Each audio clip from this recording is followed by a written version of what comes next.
El siguiente programa es presentado por... Buenas tardes.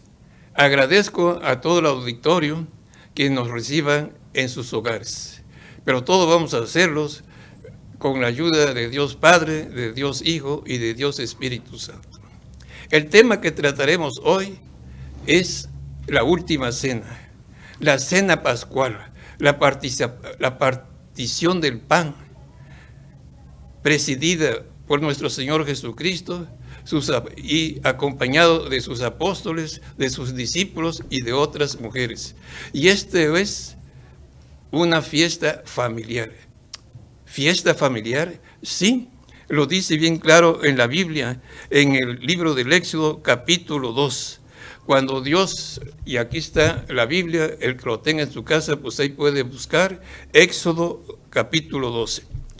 Y dice así lo que sigue. Hablen a la comunidad de Israel y díganle, el día 10º de este mes, tome cada uno un cordero por familia, un cordero por casa. Pero si la familia es demasiado pequeña para consumir el cordero, se pondrá de acuerdo con el vecino más cercano según el número de personas y conforme a lo que cada cual pueda comer. Y sigue en el versículo 14. Ustedes harán recuerdo de este día año tras año y lo celebrarán con una fiesta en honor de Yahvé. Entonces es una fiesta familiar. Y también lo dice la Iglesia Católica en el catecismo de la Iglesia Católica, en el número 1329, que dice lo siguiente. Fracción del pan, porque este rito propio del banquete judío fue utilizado por Jesús cuando bendecía y distribuía el pan como cabeza de familia, sobre todo en la última cena. Entonces, estamos hablando de una fiesta familiar en honor de Dios Yahvé, y por lo tanto estaban María, la madre de Jesús, la tía de Jesús y las otras mujeres. Y había también los otros discípulos, no nada más los 12. Pero alguien me va a decir, en el Evangelio dice que llegó Jesús con los 12. Sí, ciertamente eso dice, pero analicemos el contexto. Y para eso vamos a empezar con Mateo 26, versículo 17. El primer día de la fiesta en que se comía pan sin levadura, los discípulos se acercaron a Jesús y le dijeron, ¿dónde quieres que te preparemos la cena pascual? Jesús les contestó, vayan a la ciudad, a casa de fulano, y díganle, el maestro te manda decir, mi hora se acerca. En tu casa voy a celebrar la Pascua con mis discípulos. Los discípulos hicieron tal como Jesús le había ordenado y prepararon la Pascua. Llegada la tarde, se sentó a la mesa con los 12. Sí, ciertamente se sentó con los 12, pero tomemos como ejemplo que en esta habitación hubiera 40 personas y que en un momento llegara el gobernador del estado con 8 de sus ministros y tal vez al otro día escribieran en el periódico, llegó a esa fiesta el gobernador con 8 ministros y la gente se creyera que nada más estaban en esa fiesta el gobernador y 8 ministros. Entonces así es lo que pasa esta explicación, que ahí estaban todos apóstoles, discípulos y las mujeres, y llegó Jesús muy solemnemente con sus 12 discípulos. Y dice Marcos 14:15, Él les mostrará en el piso superior una pieza grande, amueblada, ya lista. Preparen allí nuestra cena. ¿Por qué hago hincapié? Pues reforzando lo anterior. ¿Para qué querría Jesús una habitación grande si nada más iba a ser Él y sus 12 apóstoles? Entonces era una habitación grande porque, repito, pues estaban allí como 84 personas, más de 84 personas. Y quiero regresarme a las bodas de Caná. Y van a ver ahorita por qué. Y nos dice así en Juan 2, versículo 1. A los 3 días se celebraron unas bodas en Caná de Galilea, y la madre de Jesús estaba en la fiesta. También fue invitado a las bodas Jesús con sus discípulos. Pongo este pasaje para explicarles cómo Jesús, María y sus discípulos andaban muy unidos, principalmente en las fiestas familiares. Entonces, ¿cómo es posible que María, la Virgen, no haya estado en la cena pascual? Y veamos ahora Juan 2, versículo 12. De esto pues Jesús bajó a Cafarnaúm y con él su madre, sus hermanos y sus discípulos. Fíjense cómo Jesús siguió a Cafarnaúm, no regresó a Nazaret. Eso quiere decir que llevaba un itinerario, porque Caná no queda en la ruta de Cafarnaúm. No bajó solo. María, su madre, iba con él y otros familiares, sus hermanos y los discípulos. Repito, vean cómo María, familiares y discípulos van con Jesús. Muy diferente de la teoría de que solo iban 12. Y ahora veamos Lucas 8:1. Jesús iba recorriendo ciudades y aldeas, predicando y anunciando la buena nueva del reino de Dios. Los acompañaban los 12 y también algunas mujeres a las que había sanado de espíritus malos o de algunas enfermedades. María, por su sobrenombre Magdalena, de la que habían salido 7 demonios.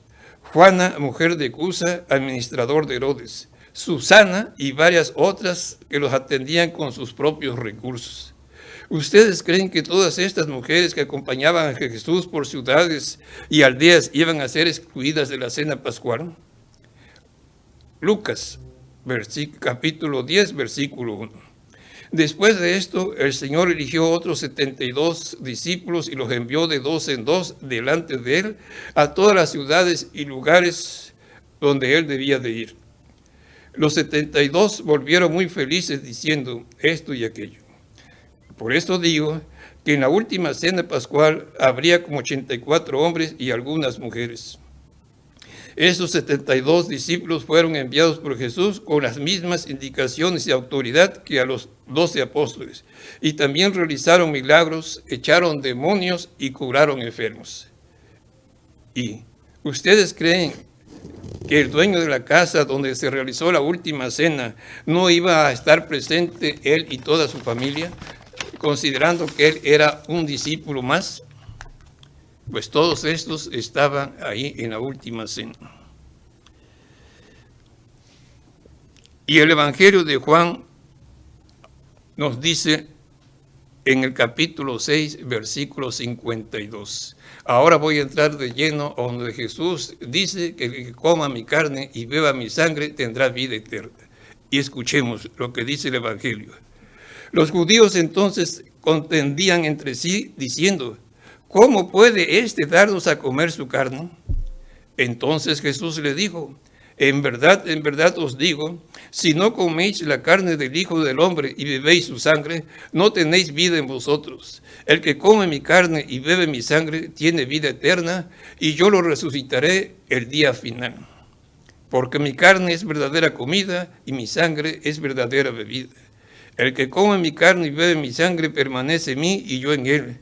Como el Padre que vive me envió y yo vivo por el Padre, así mismo el que me come, él también vivirá por mí. Este es el pan que descendió del cielo, no como el que comieron vuestros padres y murieron. El que come este pan vivirá para siempre. Y es un ofrecimiento muy tremendo, porque si nos lo dijera Jesús en esta época, probablemente pensaríamos igual que los judíos de ese entonces, porque decían: ¿cómo nos vamos a comer a este individuo? Si somos muchos miles, ¿y de qué forma nos los vamos a comer? Además, los judíos eran y siguen siendo muy estrictos en comer nada más cierto tipo de animales. ¿Cómo se iban a convertir en caníbales?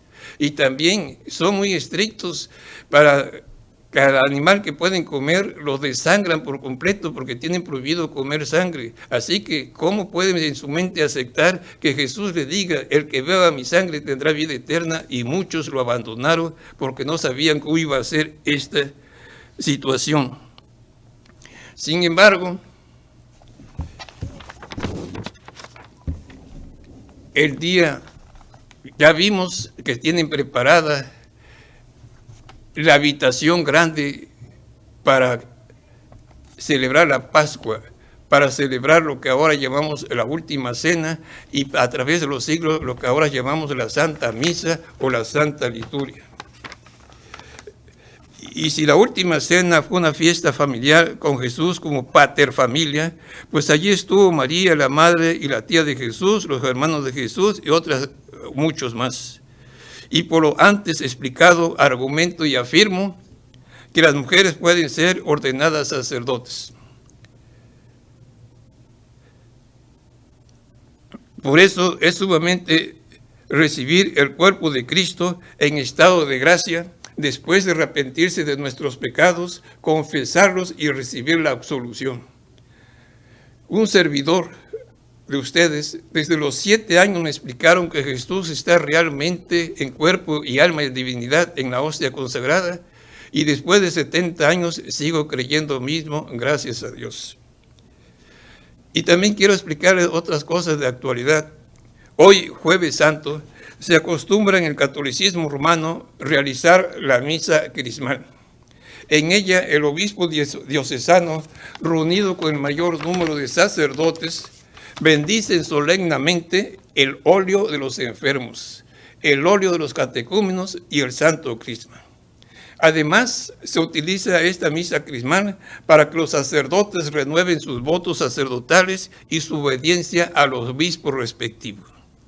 En este caso de nuestra diócesis de curas sanadores, lo vamos a realizar hasta dentro de 6 meses, porque no podemos hacerlo el jueves por esa restricción de que no podemos reunirnos muchas gentes. Y sigo explicando. Lo que ahora llamamos Santa Misa o Santa Liturgia se llamó al principio fracción del pan, ágape, asamblea eucarística, banquete del Señor, memorial de la última cena. ¿Por qué se le llama misa? Hace como unos 70 años se celebraba la misa en latín y al final de la misa el sacerdote decía, ite misa es, váyanse, ya es el momento de la partida. Ite misa es, y ese misa se quedó como sinónimo de toda la celebración, por eso es que decimos misa. Y ahora vamos a dirigirnos más directamente a Dios nuestro Señor con una oración que traigo preparada. Señor Dios Todopoderoso y Misericordioso, te pedimos perdón por todos nuestros pecados y maldades, te damos gracias por todos tus regalos y beneficios y te pedimos con fe, entusiasmo y humildad que nos libres de caer en la garra del coronavirus. Libra a nuestras familias, libra a todos los mexicanos y a los habitantes de otros países que están sufriendo el azote del COVID-19. Ayuda, Señor Dios, a las autoridades sanitarias a que encuentren el remedio a esta pandemia. Y que Dios los bendiga en el nombre del Padre, del Hijo y del Espíritu Santo. Amén.